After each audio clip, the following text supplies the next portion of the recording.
রাজবাড়ি পেঁয়াজ 80 টাকা। কত করে বিক্রি করছেন? চায়না 155 টাকা। চায়না হচ্ছে 100 কত টাকা বিক্রি করতেছেন? 140-45 এরকম। 200 হলে আপনার 250 টাকা। 250 টাকা। পাশে সুপ্রিয় দর্শক, আমরা রয়েছি সাদেক খান কৃষি মার্কেট। আজকের বাজারে কত টাকা দামে পেঁয়াজ বিক্রি করছে বিক্রেতারা এবং আসসালামু আলাইকুম চাচা, কেমন আছেন? ওয়ালাইকুম আসসালাম রাহমাতুল্লাহ। বেচা কিনার কি খবর?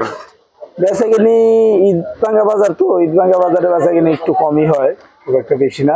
স্বাভাবিক এখনো আসেনি। স্বাভাবিক এখনো হয়নি, আগের মতো এখনো রানিং হয়নি। না না, আশা করি এই মাসটা মনে হয় এরকমই চলবে নাকি না মাঝামাঝিতে ঠিক হয়ে যাবে? সামনের সপ্তাহ থেকে ঠিক হবে। সামনের সপ্তাহ থেকে ঠিক হয়ে যাবে। আমরা দেখতে পাচ্ছি আপনার দোকানে মাল অনেকগুলোই বিক্রি হয়ে গেছে, মাল রয়ে গেছে কিছু দেখতে পাচ্ছি। এই যে এটা পেঁয়াজ কোথাকার? ওটা রাজবাড়ি। রাজবাড়ি পেঁয়াজ কত টাকা বিক্রি করতেছেন? রাজবাড়ি পেঁয়াজ 80 টাকা। রাজবাড়ি পেঁয়াজ 80 টাকা বিক্রি করতেছেন। আমরা পাশে দেখতে পাচ্ছি এটা মনে হয় ইন্ডিয়ান রসুন না? ইন্ডিয়ান রসুন। ইন্ডিয়ান রসুন কত টাকা বিক্রি করতেছেন? ওটা তো ছোট, ভালো না রসুন, এটা ভালো না, ওটা 120 টাকা। এটা আমাদের মনে হয় দেশি রসুনটাই ভালো। ইন্ডিয়ান দেশি রসুনটা ভালো। এই যে চায়না রসুন দেখতে পাচ্ছি, চায়না কত করে বিক্রি করতেছেন? চায়না 155 টাকা। চায়না হচ্ছে 155 টাকা। ঈদের আগে কত টাকা ছিল?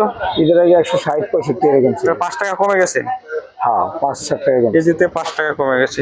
এই যে আমরা আদা দেখতে পাচ্ছি, চায়না আদা মনে হয় এটা না? চায়না আদা কত টাকা বিক্রি করতেছে? 140-45 এরকম। 240-45। আচ্ছা আচ্ছা, এটার দাম কেমন? বাড়ছে কত? এটা কমছে। আদাও কমছে। 260 টাকা 70 টাকা এরকম ছিল, এটা 20-25 টাকা কমে গেছে। এটা তো বেশি দিন রাখলে মনে হয় এই আদাটা একটু ওজন কমে যায় না? রাখা যাবে না, রাখা যাবে না, সাথে সাথে সেল করতে হয়। এই রসুনটাও চায়না রসুন না? চায়না। এটাও চায়না। এই যে প্যাকেটের গায়ে আবার নীল কালারের স্টিকার এরকম আছে, এটা দেখি চায়নার এক এক ব্র্যান্ড আছে। আচ্ছা আচ্ছা, একই ব্র্যান্ড। আদা দেখতে পাচ্ছি, এই আদা কোন, এটা কত আদা? কেরালা নাকি এটা? হ্যাঁ, এটা কেরালা।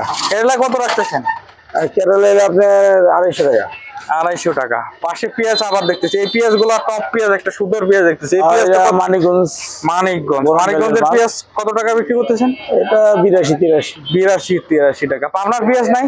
পাবনা আমার কাছে নাই। পাবনা আপনারা বিক্রি করেন না? পাবনার পেঁয়াজটা অনেকটা ভালো না? এটাও কি মানিকগঞ্জেরই? না, ওইটা আপনার রাজবাড়ি। রাজবাড়ির পেঁয়াজ কত টাকা? 80 টাকা। 80 টাকা 81 টাকা। পাশে রয়েছে একটা বড় পেঁয়াজ, এটা কত? এটা ফরিদপুর। ফরিদপুরের পেঁয়াজ কত? ফরিদপুর 78-80। 78 থেকে 80 টাকা। ওইটা মনে হয় আমাদের দেশি রসুন। এই যে পাশে দেখতে পাচ্ছি, ওইটা দেশি রসুন। এই দেশি রসুন কত বিক্রি করতেছে? দেশি রসুন বিক্রি করতেছে আপনার 170 টাকা। 170 টাকা। তাহলে আমাদের দেশিটাই তো ভালো অনেক। জি।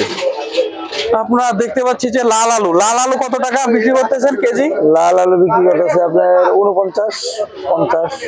49 টাকা 50 টাকা।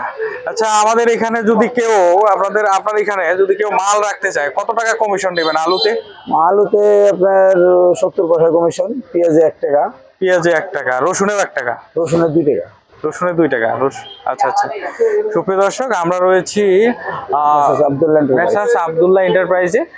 এখানে দেখতে পাচ্ছেন সাদেক খান কৃষি মার্কেট, আব্দুল্লাহ এন্টারপ্রাইজ। আমরা একটু মোবাইল নাম্বারটা বলবেন, কেউ যদি আপনার মাল রাখতে চায় কল করবে অবশ্যই। মেসার্স আব্দুল্লাহ এন্টারপ্রাইজ, আমার নাম জসিমউদ্দিন। Mobile number 0191-475-4409। সুপ্রিয় দর্শক, আপনারা যদি মাল রেখে বিক্রি করতে চান কমিশনে, অবশ্যই যোগাযোগ করবেন। আমরা রয়েছি সাদেক খান কৃষি মার্কেটে। কৃষি মার্কেটের আজকের আপডেট সম্পর্কে আপনাদের একটা ধারণা দিয়ে দিলাম। আপনারা ক্রেতা এবং যারা মাল রেখে বিক্রি করতে চান অবশ্যই যোগাযোগ করবেন।